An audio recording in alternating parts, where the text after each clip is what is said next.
महाड इथल्या घटनेनंतर राज्यातल्या धोकादायक पुलांचा प्रश्न ऐरणीवर आलाय। या धोकादायक पुलांचं वास्तव मांडणारी मोहीम महाराष्ट्र वनने सुरू केली आहे। पाहूया या संदर्भातल्या बातम्या।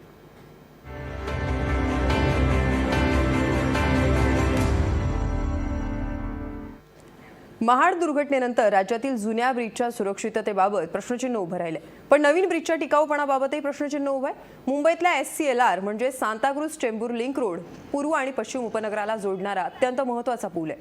हा पूल बांधून फक्त 2 वर्ष झाली आहेत, मात्र पुलावर ठिकठिकाणी खड्डे पडलेले दिसतात, अनेक ठिकाणी स्क्रॅचेसही पडलेत।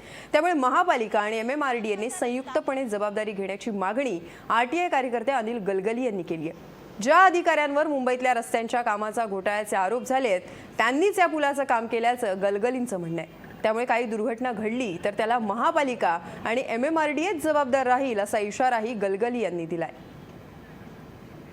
या ब्रिजच्या दुरावस्थेबाबत आता आपल्याला सांगते आमची रिपोर्टर सोनाली शिंदे।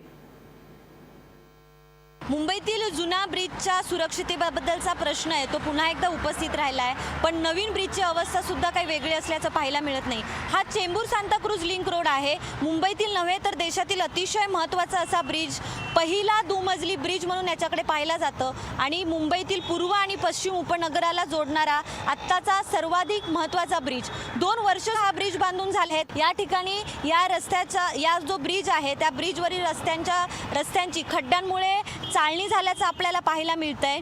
ठिकठिकाणी खड्डे पडलेले आहेत।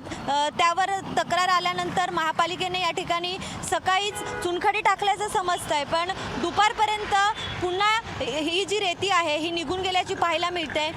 या खड्ड्यांमुळे इथे वाहतुकीमध्ये अडथळा तयार होतो आणि दुसरी गोष्ट म्हणजे की हे जर खड्डे असेच पडत राहिले तर लवकरच हा जो रस्ता आहे हा खराब होईल। हा जो ब्रिज आहे हा ब्रिजची सुरक्षितता आहे ती सुद्धा धोक्यात येण्यास वेळ लागणार नाही। या सगळ्याबद्दल RTI कार्यकर्ते अनिल गलगली यांनी तक्रार केलेली आहे। काय नेमकं तुमच्या तक्रारीत म्हटलेलं आहे? खरं पाहिलं तर ज्या पद्धतीने याचं काम करण्यात आलेलं आहे, 2 वर्षामध्ये इथे खड्डे पडलेले आहेत, रस्त्यांची चाळण झालेली आहे।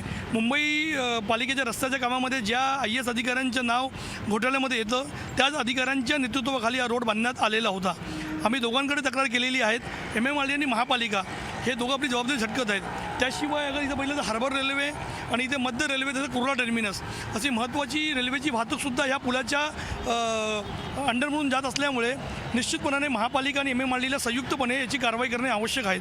आणि या ब्रिजमुळे काय धोका निर्माण होऊ शकतो? तुम्ही काय तज्ज्ञांशी याबद्दल बोललेले आहात का? आणि 2 वर्षातच अशा पद्धतीचे खड्डे पडले? ज्या पद्धतीने रस्त्यांची चाळण झालेली आहे किंवा काही ठिकाणी मध्ये स्क्रॅचेस आणि क्रिक त्याला पडलेले आहेत, तर भविष्यामध्ये काही दुर्घटना होते तर निश्चितपणाने याची जबाबदारी MMRDA घेणार की महापालिका घेणार हा सर्वात मोठा प्रश्न उपस्थित झालेला आहे।